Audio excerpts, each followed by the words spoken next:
देश की इतनी बड़ी पार्टी, अपने आप को विश्व का सबसे बड़ा पार्टी बताने वाले लोग, मोदी, साथ इतनी भी तरक्याब बात लोग कर लें, उनकी इतनी भी ताकत नहीं है कि वो बिहार में 243 सीट लड़े। जीतना और सरकार बनाना तो अलग है।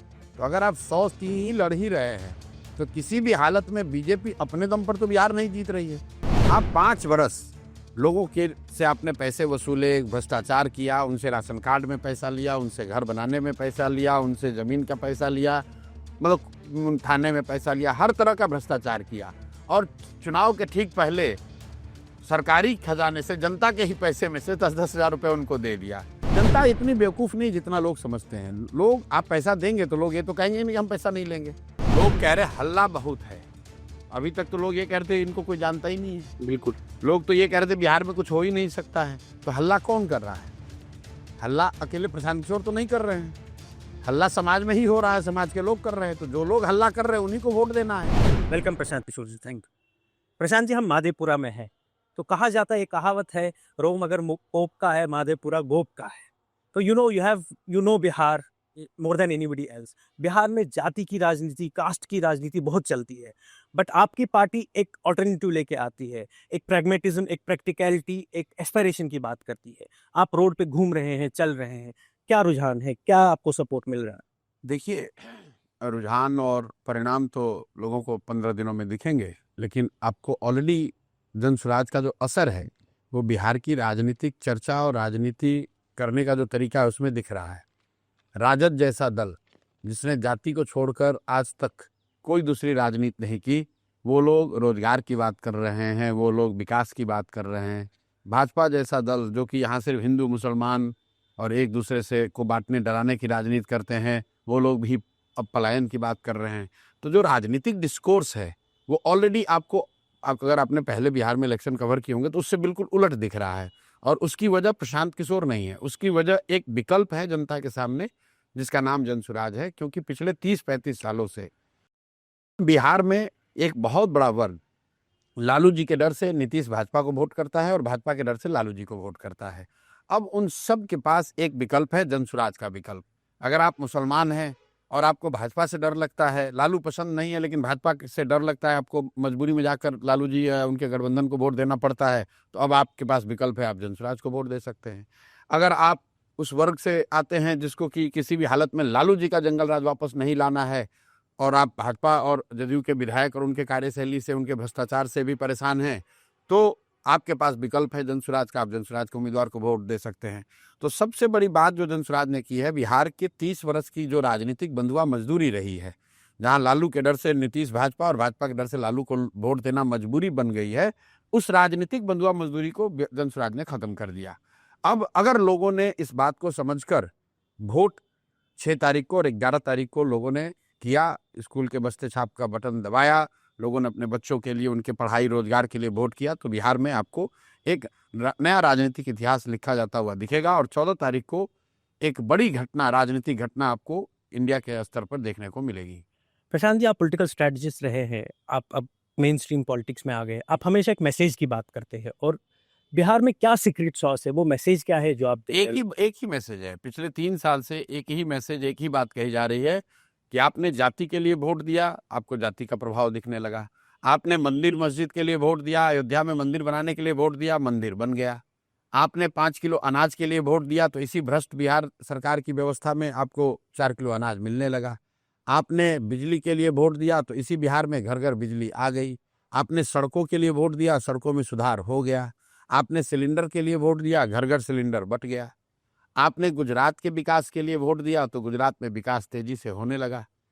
एक बार आप अपने बच्चों के लिए वोट दीजिए, अपने बच्चों के पढ़ाई रोजगार के लिए वोट दीजिए, क्योंकि यही वो विषय है जो कि बिहार की तकदीर को बदल सकता है। जब तक आपके बच्चे पढ़ेंगे नहीं, जब तक आपके बच्चों के लिए बिहार में रोजगार नहीं होगा, तब तक बिहार की स्थिति और आपकी स्थिति नहीं सुधरेगी। एक ही मैसेज है, इस बार वोट किसी नेता के लिए नहीं, जात के लिए नहीं, धर्म के लिए नहीं, 5 किलो अनाज के लिए नहीं, नाली गली के लिए नहीं। इस बार वोट सिर्फ और सिर्फ अपने बच्चों के लिए दीजिए, अपने बच्चों के पढ़ाई और रोजगार के लिए दीजिए। प्रशांत जी, आपकी लड़ाई दो डोमिनेटेड दलों से है। एक गठबंधन है एनडीए का, एक महागठबंधन है अपोजिशन का। तेजस्वी यादव सीएम फेस है, बीजेपी में मोदी लीड कर रहे हैं, नीतीश कुमार सीएम रह चुके 20 साल। तो आप बड़े ही डोमिनेंट फोर्सेस के साथ लड़ रहे हैं, तो आपको क्या लग रहा है? नहीं, आइए, आप जिसको डोमिनेंट फोर्स बता रहे हैं उनका कोई डोमिनेंस नहीं है, उनका डोमिनेंस नहीं, लड़ाई उससे नहीं है, लड़ाई उस होपलेसनेस से है जो पिछले 30 साल की व्यवस्था ने बिहार के लोगों के मन में बैठा दिया है। वो होपलेसनेस इस बात का कि बिहार में कुछ नहीं हो सकता है।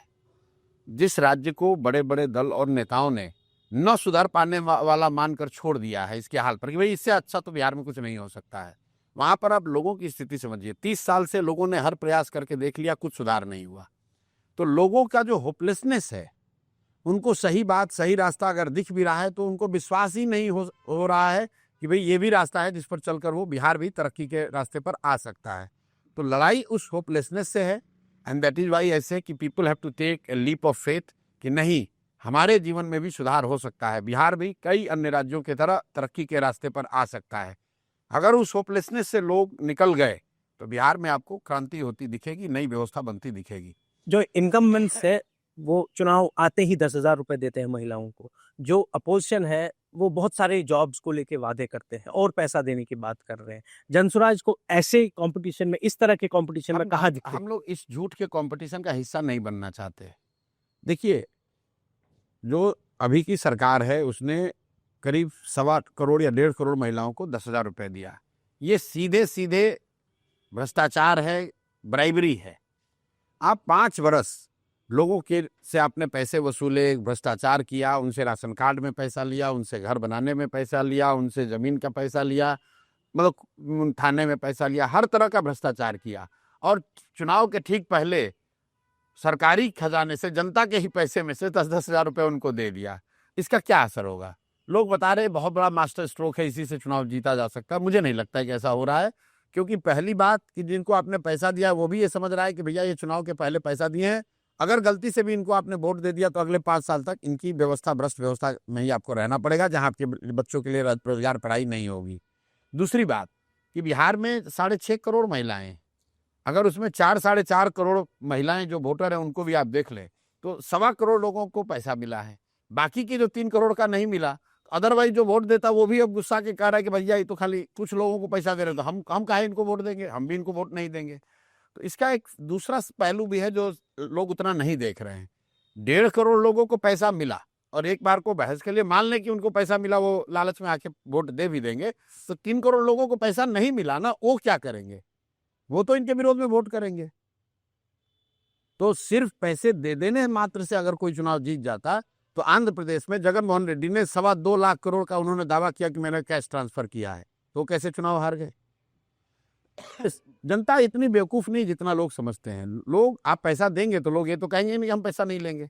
लोगों ने पैसा ले लिया, उससे इतना ही हुआ है जरूर सरकार को कि जो नीचे बहुत ज्यादा गुस्सा था, लोग डंडा लेके दौड़ा रहे थे, अभी दौड़ा तो अभी भी रहे। अब हर दूसरे तीसरे दिन आपके पास घटना सुनने को मिल रही जहां एनडीए के विधायकों को, इनकम्बेंट विधायक को लोग दौड़ा रहे हैं, पकड़ रहे हैं, बंधक बना रहे हैं, गाली दे रहे हैं। लेकिन वो 10,000 जाने से थोड़ी संख्या ऐसे लोगों की हो गई जो कि आपको गाली नहीं दे रहा है, लेकिन इसका मतलब ये नहीं कि आपको वोट दे देगा। अच्छा, एक पार्टी जो उभर रही है बिहार में, हालांकि कभी जीती नहीं, वो बीजेपी है। पिछली बार 19% वोट आया, सेकंड लार्जेस्ट पार्टी थी, लगभग जेडीयू से ज्यादा वोट आया। इस बार बराबर सीट लड़ रही है। तो BJP under Modi leadership, you have worked with Modi, you have done his campaigns, क्या लगता है आपको बीजेपी का? बीजेपी बिहार में तब तक अपने पैर पे खड़ा नहीं हो सकती जब तक कि उनके पास अपना कोई चेहरा ना हो। बिहार में उनका कोई चेहरा ही नहीं है। बीजेपी 2014-15 से लगातार ये कोशिश कर रही है कि बिहार में उनकी ताकत बढ़े। ये कोई पहली बार नहीं कोशिश कर रहे हैं। 2014 में लोकसभा चुनाव में जीतने के बाद 2015 में कुछ छोटे दलों के साथ गठबंधन बनाकर पूरा बिहार लड़ने का कोशिश बीजेपी ने करी थी। 150 से ज़्यादा सीट भी लड़े थे, लेकिन 54-55 पे सिमट गए। उसके बाद उनको ये एहसास हुआ कि किसी के साथ ही, नीतीश के साथ ही चलना है। बीजेपी अपने दम पर यहाँ 60-70 सीट पार कर जाए ये भी संभव नहीं है। उसके बाद अब जिसके साथ भी उन्होंने गठबंधन बनाया है 100 सीट लड़ रहे हैं।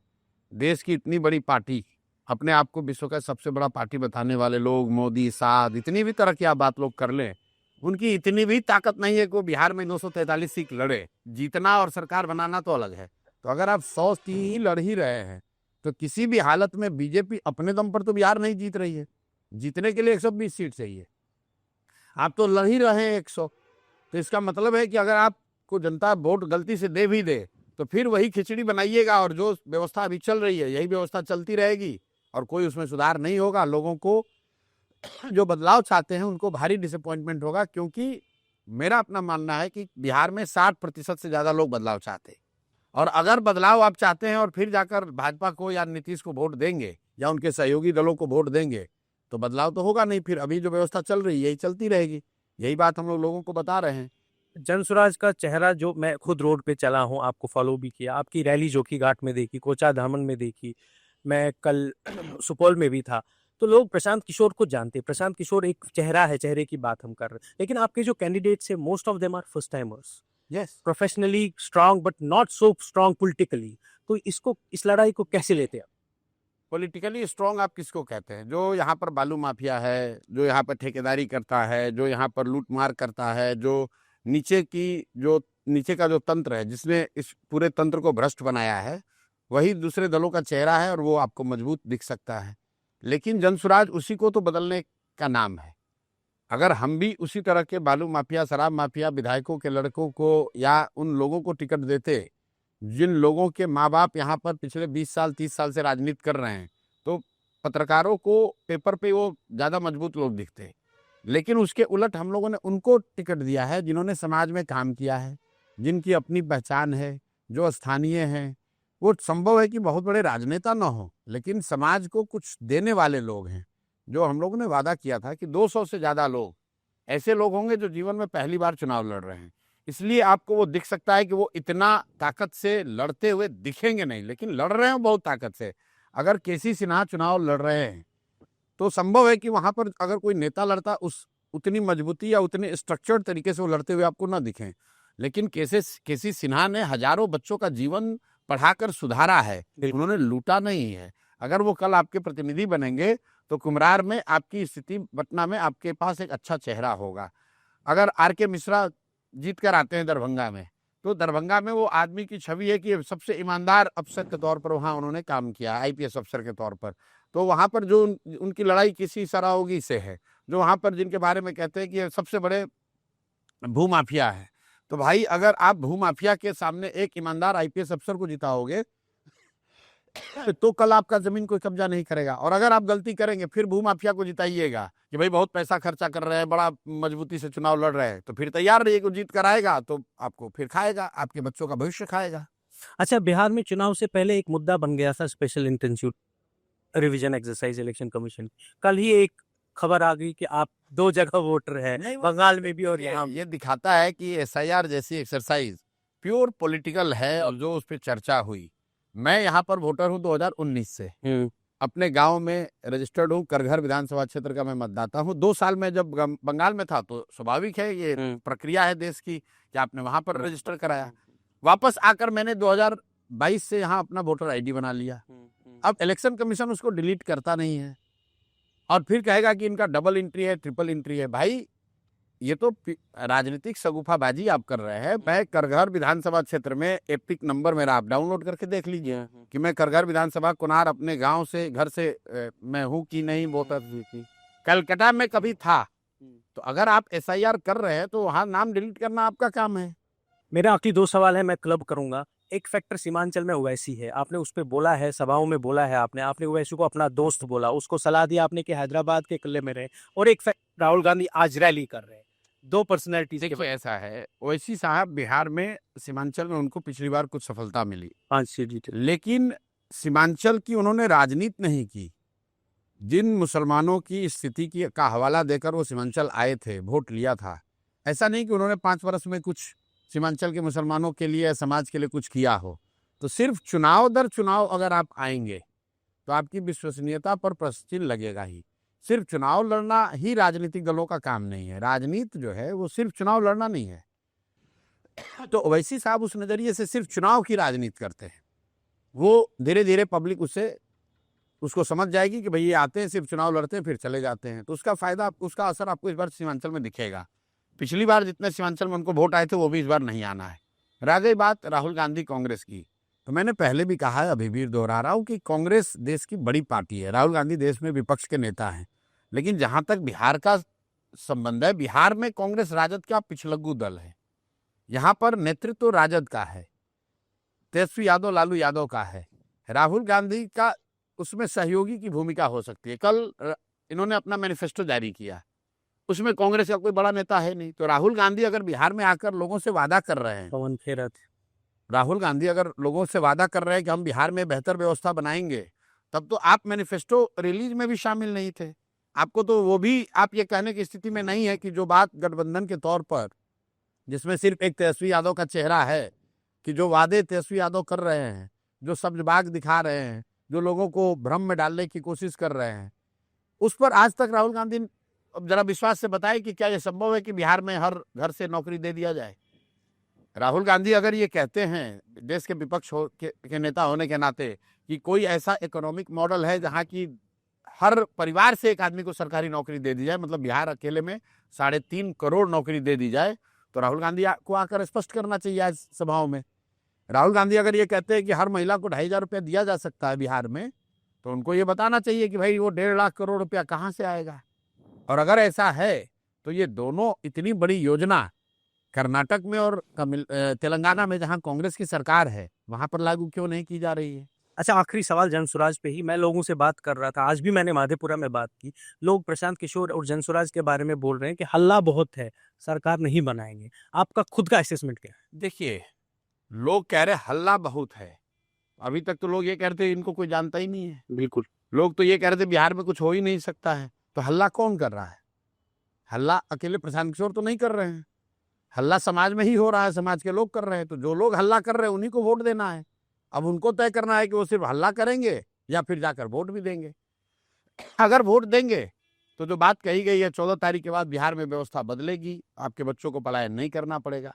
अगर आप हल्ला करके शांत हो जाएंगे, वोट नहीं देंगे, तो ठीक बात है, तब सरकार नहीं बनेगी और उसके बाद 5 वर्ष आप नीतीश और भाजपा की सरकार में रहिए और जो व्यवस्था चल रही है इसी में बने रहिए।